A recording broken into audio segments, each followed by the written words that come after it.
Now to our chief legal analyst, Dan Abrams, our chief White House correspondent, Karl. And John, let me begin with you. The president's personal strategy is on display. We saw it all day yesterday, continue to attack the Bidens at every possible opportunity. But inside the White House, are they prepared for this impeachment battle? The short answer is no. They had prepared leading up to Mueller. They brought in Emmett Flood, who had experience in the Clinton impeachment. He's now gone. I get the sense that they did not think this was coming. I know they didn't think this was coming because for months they had been telling us they didn't think that Nancy Pelosi would go there. This happened with lightning speed. They do not have the infrastructure either in the White House counsel's office or in the White House communications office to deal with it. And you heard it in the president's voice yesterday at that last press conference where he said almost ruefully, I thought impeachment was dead.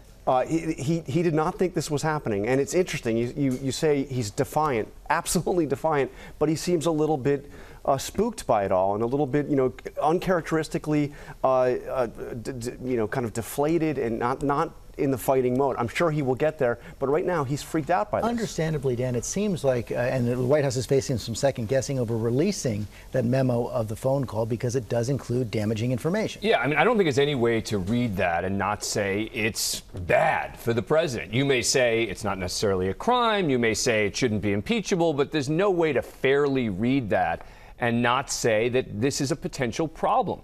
The question now becomes, what can they do moving from that phone call out? So is there going to be other evidence that comes forward to suggest, just as Tom is talking about, effectively what is a quid pro quo, meaning we're not going to even talk to you unless we're talking about the Bidens? Did they, most importantly, link those dollars that were supposed to go to Ukraine to something coming from the Ukrainian government?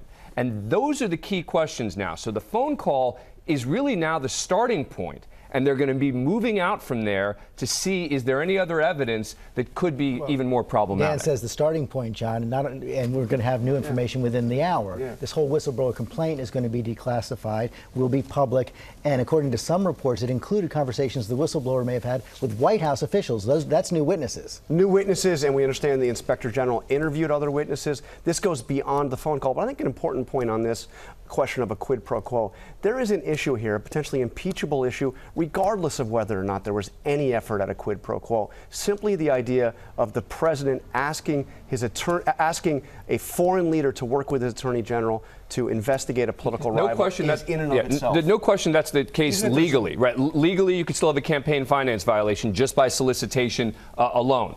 But it certainly makes it more persuasive as a political matter, the more you can show this for that. Yeah, and I think the other big thing to watch for today is, does this acting director of national intelligence, who did make the criminal referral to the Justice Department, does he believe that this phone call put national security at risk? That could also be a big moment depending on his conclusion. Yeah. Thank you both very much.